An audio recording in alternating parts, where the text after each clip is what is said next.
इस दुनिया में हीलर्स को उनकी खास एबिलिटी के लिए जाना जाता है और उन्हें अक्सर पावर पोजीशन दिया जाता है। एक रॉयल एकेडमी भी है जो देश का बेस्ट हीलर को ट्रेन करता है। एक हीलर को आमतौर पे फर्स्ट, सेकेंड या थर्ड ट्रेड के रूप में क्लासिफाई किया जाता है। लेकिन फिर है जेनोस जो हीलिंग मैजिक का लाइसेंस भी नहीं रखता, पर इसे उसे लोगों की मदद करने से रोका नहीं गया। उसने किंगडम के कोने में एक छोटी सी ऑफिस खोली जहां उन लोगों को इलाज करता है जो उसे मदद चाहता है। जब वो एक आदमी का इलाज करता है तो वो आदमी जेनोस को थैंक्स बोलता है, लेकिन उसके पास कोई पे नहीं करने के लिए ज्यादा पैसा नहीं होता, तो वो जेनस को अपने पॉकेट से सारे पैसे देने को ऑफर करता है। जेनस को कोई फर्क नहीं पड़ता क्योंकि वो ये सब काम पे अपनी पर्सनल प्रॉफिट के लिए नहीं कर रहा है। जैसे ही वो आदमी जाता है, जेनस की असिस्टेंट लेली आती है और ये याद दिलाता है कि जेनस को एक हाउस कॉल पर जाना है। जेनस कहता है कि वो तुरंत निकल जाएगा और लेली कह देती है कि वो डिनर उसका इंतजार करेंगे जब वो वापस आएगा। कुछ घंटे के बाद जेनस अपना हाउस कॉल खत्म कर घर वापस आता है। रास्ते में उसने एक ओल्ड गर्ल को देखता है जो बड़ी दर्द में थी। तभी एक नोबेल उसके पास आता है और उसे चिल्लाने लगता है। वो ओल्ड गर्ल से पूछता है कि वो कहाँ थी। गर्ल्स एक्सप्लेन करने की कोशिश करता है कि उसका पिता बहुत ही दर्द कर रहा था, इसलिए वो हॉस्पिटल गई थी। उन्होंने उसका इलाज नहीं किया क्योंकि उसके पास पैसे नहीं थे। नोबेल उससे बेइज्जती तरीके से देखता है और कहता है कि एक स्टोमक अप के लिए हॉस्पिटल जाना जरूरी नहीं है, खासकर एक स्लेव के लिए जो हेल्थ इंश्योरेंस में नहीं रखता। फिर वो उसे खींचकर वापस काम पर भेज देता है। नोबेल उसे एक सेमेट्री में ले जाता है और जमीन पर पटक देता है, जिसे उसके माथे एक टम्सम पर लग जाता है। नोबेल को तो उसकी हेल्थ को बिल्कुल फर्क नहीं थी क्योंकि एक ऐसी चोट इंसान को जान ले सकता है। फिर जब वो गर्ल जमीन पर पेन से घूमती है, कुछ डरने वाली काली एनर्जी उसके अंदर घुस जाता है जो जेनस को काफी कॉन्सर्न कर देता है। नोबेल जो कि अंधा है सोचता है कि वो गर्ल बस दिखावा कर रही है और कहता है कि वो तुरंत ही उठकर काम पर चले। गर्ल उठ नहीं पाता, इसलिए नोबेल उससे धमकाने लगता है कि अगर वो उठती नहीं है तो उसे किसी ग्रेव में डाल देगा। फिर वो उसे जोर से मारकर उसे जमीन पर धक्का देता है। नोबेल थक कर उससे कहता है कि वो जल्दी से सेमेट्री में कुछ वैल्यूएबल चीजें ढूंढ कर लाए। फिर वो चलता जाता है। शायद एक गर्ल का सर्वर पेन था या फिर उसके अंदर घुस गई ब्लैक स्पिरिट की वजह से, लेकिन वो गर्ल काफी गुस्सा हो जाता है और नोबेल का जख्म कर देता है। नोबेल पहली बार इतना जख्म खाता है और वो शौक में होता है। वो रीजनिंग करने की कोशिश करता है, लेकिन फिर याद आता है कि उसे उस गर्ल को कैसे मार दिया था और गर्ल अब उसकी जान के पीछे है। नोबेल भागकर अपनी जान बचाना चाहता है, लेकिन जेनोस की तकरार से वो अभी तक सेफ है। जेनोस देखता है कि गर्ल के अंदर कुछ गलत हो रहा है, इसलिए वो नोबेल से पूछता है कि गर्ल को कंट्रोल क्यों बाहर आ गई है। नोबेल सोच नहीं बताता कि वो गर्ल को ग्रेव ढूंढने की वजह से रहा था, इसलिए वो बस कहता है कि वो लूट कर रहा था। जेनोस इस इलीगल समझता है और लेकिन नोबेल को हेल्प करने की इच्छा नहीं रखता। नोबेल फिर भी जख्म से काफी पीछे है और जेनोस को कहता है कि अगर वो उसे अभी नहीं इलाज करेगा तो वो मारा जाएगा। जेनोस नहीं चाहता था कि नोबेल मारा जाए, लेकिन उसने अपना ओठ लिया था कि जिंदगी बचाएगा। इसलिए जब गर्ल नोबेल के पास जाने वाला होता है, जेनस उसे रोक देता है।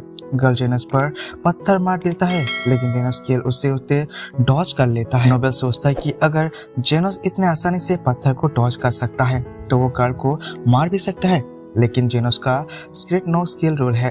नोबेल जेनस को डार्क नाइट नॉनसेंस कहकर अपना रास्ता खुद ही निकाल जाता है, लेकिन जेनस रिफ्यूज कर देता है। जेनस अपनी हीलिंग के पावर से गर्ल को नॉर्मल बनाता है और उसका लेग हिल करके उसे चलने लायक बना देता है। जब सब कुछ शांत हो जाता है, जेनस गर्ल के पास जाता है और देखता है कि उसे लेग फ्रैक्चर हो गया है। गर्ल थोड़ा फेयर है, इसलिए जेनस उसका आर्म काट कर उसे रोकता है।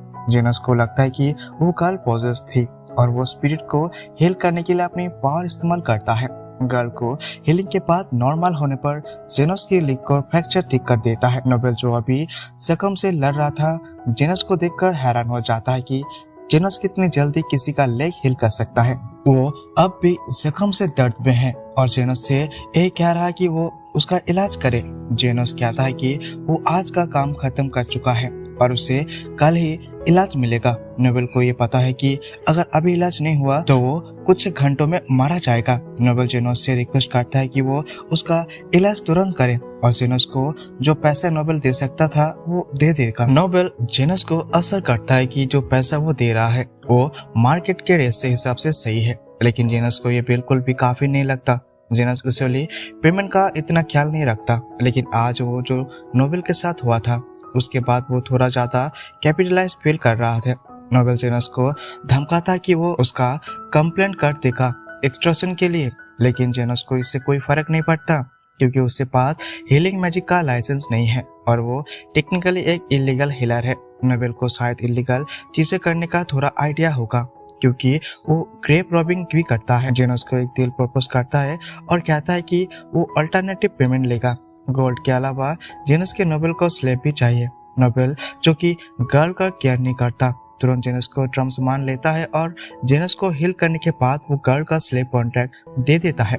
नोबेल फिर गुस्सा होकर चला जाता है। जेनस अब गर्ल के पास बैठता है और वो इंतजार करता है कि वो होश में आए। जब गर्ल होश में आता है वो सरप्राइज हो जाता है। जेनस से पूछता है कि वो कौन है। जेनस अपना नाम बताता है और एक्सप्लेन करता है कि अब वो उसका मास्टर है क्योंकि उसने उसे खरीद लिया है। फिर जेनस कहता है गर्ल अपने कपड़े उतारना चाहिए। गर्ल चोरी फ्लस्टर्ड हो जाता है, पूछते है कि क्या जेनस सीरियस है, लेकिन जेनस कहता है कि वो बिल्कुल सीरियस है। उसने बहुत ही पैसा दिया है गर्ल को खरीदने में, इसलिए उसने अपने प्रॉपर्टी की कंडीशन चेक करनी जरूरी है। गर्ल जो अपने मास्टर के हुक्म के आगे कुछ नहीं कर सकता आखिरकार कपड़ा उतार लेता है। जेनस अब उसका शरीर देखता है जो तुरंत समझ जाता है कि ये क्या प्रॉब्लम थी। उसने देखता है कि वो अपनी पेन में थी और वो पेन ग्लासस्टोन की वजह से था जो बिलेटा को ब्लॉक कर रहा था। जेनस को लगता है कि ये इजीली फिक्स हो सकता है, इसलिए वो उसकी स्टोमच पर अपने मैजिक का यूज करता है और वो ऑपरेशन करता है। 1 सेकंड में गर्ल स्टोन निकल जाता है और गर्ल को भी दर्द नहीं होता। गर्ल जेनस से पूछता है कि उसने क्या किया और जेनस बताता है कि उसने बस उसका पेट खोला, ग्लेस्टोन निकाला और दोबारा से बंद कर दिया, एकदम नॉर्मल प्रेशर। जेनस को ये कोई खास बात नहीं लगता, लेकिन गर्ल को ये पता है कि अगर वो हिलर ये काम नहीं कर सकता। गर्ल जेनस को शुक्रिया अदा करता है, लेकिन जेनस कहता है कि शुक्रिया काफी नहीं है, उनके लिए काफी पैसे इन्वेस्ट किया गया है, इसलिए अब वो उससे काम करवाएगा ताकि अपना इन्वेस्टमेंट को रिकवर कर सके। पहले गर्ल को लगता है कि जेनस उससे बॉडी की सर्विस चाहेगा, लेकिन जेनस कहता है कि उसे बस एक प्लान का डायरेक्शन चाहिए। गर्ल को ये कुछ थोड़ी सी स्ट्रेंज लगता है, लेकिन वो जेनस को उसे प्लान तक ले जाता है। जेनस उससे पूछता है कि क्या उसे कुछ करना है, क्योंकि वो गर्ल उसे ज्यादा करना चाहता है। जेनस कहता है कि बस ये लिप्स मिलना के काफी है और इसके बाद उसका सारा डेबिट क्लियर हो गया है। जेनस फिर गर्ल को स्लेव कॉन्ट्रैक्ट कर देता है और कहता है कि वो अब अपनी जिंदगी का डिसीजन खुद ले सकता है। गर्ल को समझ नहीं आता कि अब वो क्या करे, लेकिन वो खुश होता है कि अब वो फ्री है। वो जेनस से पूछता है कि क्या वो फिर से उसे मिल सकता है और जेनस कहता है कि अगर वो कभी हार्ट होता है तो उसे इलाज कर देगा, लेकिन फ्री में नहीं ऑब्वियसली। मैनुएल घर पर जब जेनस काम कर रहा होता है, लिली डिनर बना रही होती है। खाना इतना अच्छा लगता है कि रेसिडेंट गोस्ट कैमिला नीचे आता है ताकि देख सके कि क्या बन रहा है। लिली उसे देखकर कहता है कि खाना अभी रेडी नहीं है, तो कैमिला को अपने रूम में जाने के लिए कह देती है। तब जोपिया एक और लड़की जेनस के लिए आती है, लेकिन लिली कहता है कि वो अपनी हाउस कॉल पर गई हुआ है। जोपिया सोचता है कि वो आज जेनस से अपने लिए पूरा टाइम मिलेगा, लेकिन जब वो नहीं मिलता तो वो वेट करके फैसला करता है। थोड़ी देर के बाद लिंगा भी जेनस के लिए आता है और लिली उससे भी कह देता है कि जेनस नहीं है। लिंगा सरप्राइज होता है कि जोपिया पहले आ गई है और वो जेनस से अपनी बॉडी का इंस्पेक्शन करना चाहता है, लेकिन अब वो प्लान फेल हो गया है। तभी एक और गर्ल दरवाजा तोड़कर अंदर आता है। लिली उससे मिलना चाहता है, लेकिन कहता है कि वो अंदर आ सकता है, लेकिन पहले दरवाजा ठीक करना होगा। लोग को जेनस भी पसंद है, लेकिन वो असल में लिली के खाने की खुशबू से आकृष्ट हो गया है। आखिरकार लिली खाना बनाता है और फिर अपने कुछ कोर्स फिनिश करके जाता है। जैसे ही लिली किचन से निकलता है, डेमी ह्यूमन गर्ल्स खाना टेस्ट करने के लिए उसका पॉट खाली कर देता है। पर वो समझदार होता है कि पूरा पॉट खाली नहीं करना चाहिए। लेकिन जब लिली वापस आता है तो वो देखकर मुस्कुराता है कि और गर्ल से एक्सप्लेनेशन मांगता है। रात को जिनोस घर वापस आता है और लिली सॉरी बोलता है कि डिनर रेडी नहीं हो सका, खाने में थोड़ा प्रॉब्लम था, लेकिन लिली ने सॉल्यूशन निकाल लिया है।